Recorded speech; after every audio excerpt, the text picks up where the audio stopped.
All right, we're back, Century, and today joining me is the wonderful Mr. Miles. So, I was going to ask you a few questions about the yearbook, if that's all right. Go for it. So, the first question, obviously, is how has this Corona thing impacted the creative process? That's a really good question. So, I would say the biggest thing is not being able to have the students physically in class can really impact the creative process, because when we're in the classroom together, it's a lot easier to generate ideas and get a feel for how we think and feel about each other's ideas. And I would say at least the first third of the year, maybe not quite as much, but a good portion of the beginning of the year is about brainstorming the yearbook and thinking, what is the theme that we would really like to have this year? Does it represent us really well? And just being able to share these ideas is probably the most important thing, because as a yearbook staff, we really want to make sure that the product that we're producing is something that people are really going to be able to enjoy, and something that people are going to want not only to buy and look at in the moment, but want to pick up again 30 or 40 or 50 years from now and be able to enjoy just as much in that moment as well. So there's a lot of thought process that goes into something like this, and we really take those things into heavy consideration. So by not being able to be in the classroom, it impacts our ability to brainstorm as creatively compared to being in the classroom, because it takes away some voices that we really value. Yeah, and another thing is so normally kids would pick up the yearbook at school, you know.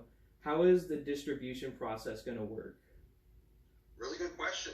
So to let you know, actually, typically in a normal school year, yearbooks are handed out maybe a week or two before the last day of school, which gives people plenty of time to pick them up and look things over, sign each other's yearbooks. However, because this year is so up in the air and we have no idea if and when we'll be back in the physical classroom, we will not be distributing yearbooks for the 20 to 21 yearbook until September of this next year. So that means students are not going to be able to pick them up until then, which means instead of having yearbooks at the end of the year, yearbooks will be distributed towards the beginning of the year, maybe a little bit before school actually starts. We're still not quite sure yet, but it's really going to impact things. However, as a staff for the yearbook, that gives us a significant amount of time to continue to work on the yearbook, and I purposefully planned it this way because if, for example, we are somehow able to go back into the classroom safely after meeting the metrics from the governor, then by having the yearbook in quarter 2 and quarter 4, if we're back in the classroom at all, that will let us capture and take record of photos and any moments that could happen in the classroom that would not be able to happen through distance learning. So by delaying the delivery process to fall of next year, that gives us extra time to continue to work on things to make sure we can produce a quality yearbook that people will want, as well as striving to produce something that people are really going to be talking about, and hopefully giving us extra time to continue working on if we do go back in the classroom. Yeah. And another thing is, how has this whole quarantine and social distancing impacted say the veterans compared to the newbies? I think it's interesting that you call them the veterans, but of course you know that because you're in the class.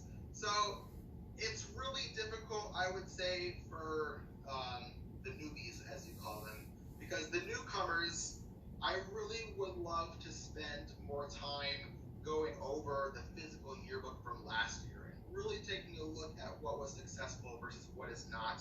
And unfortunately, because I don't have them all in the classroom, I can't provide them with a yearbook to look at face-to-face in front of them. So I think it's a little more difficult because the material that I am providing is not only online, but it's not something that can be physically held, which is something that special about a yearbook, which is one of the reasons why it's never gone to a digital platform. And the reason why is because, like any type of social media platform, eventually it ages out and gets old. Whereas a physical copy will stay there for forever unless you lose it. So I think it's harder for the newbies because they're not getting the atmosphere that we like to provide in the classroom. And they don't get the type of bonding that we do at the beginning of the year that I traditionally want through team builders and going over new ideas. However, much of that is still replicated as much as possible anyways in the digital classroom because we do want to make sure everyone's voices is heard. And that's really important because while I value my veterans and their hard work, the people that are new to the class bring in fresh ideas and things that we have not considered in the past. And that's just as valuable as any work that a veteran can put in, if not more so.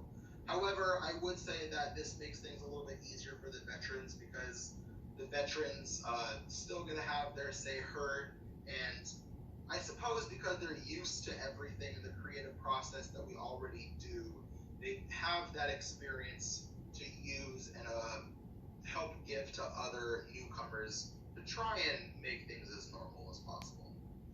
Yeah. And so has the theme for this year's yearbook been chosen? It has, actually. We just chose it today, but I can't tell you. But understandable. I think you already know, but please don't tell anyone. All right.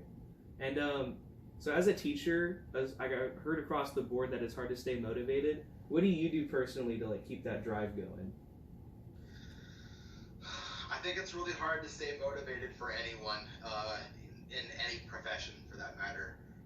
Something that really keeps me motivated, though, as maybe tacky or cheesy as it sounds, is I get really motivated seeing my students every day. Teachers certainly don't go into this profession for any other reason. So being able to see my students, hearing their voices, that really motivates me.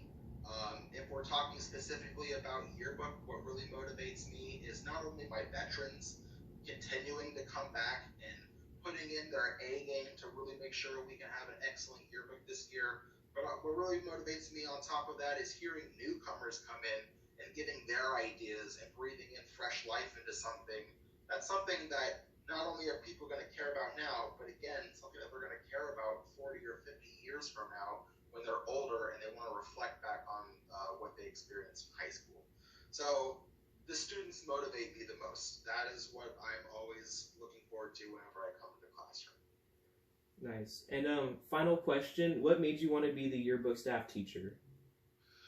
So what made me want to be the yearbook staff teacher is I think high school is an interesting time, and what you put into it is what you get out of it. However, in addition to that, there's a lot that goes on in high school. Some things that we really want to remember, some things maybe not so much. But our goal is to capture those moments that we really want to remember.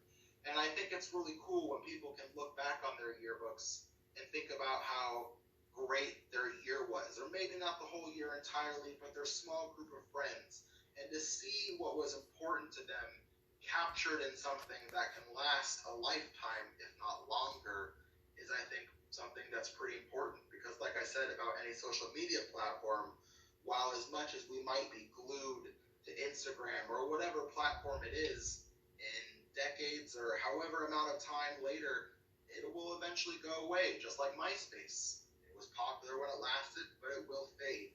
However, while the yearbook pages will get slightly more yellow, they're always going to be there. Nice. All right. And once again, thank you for joining me for this interview.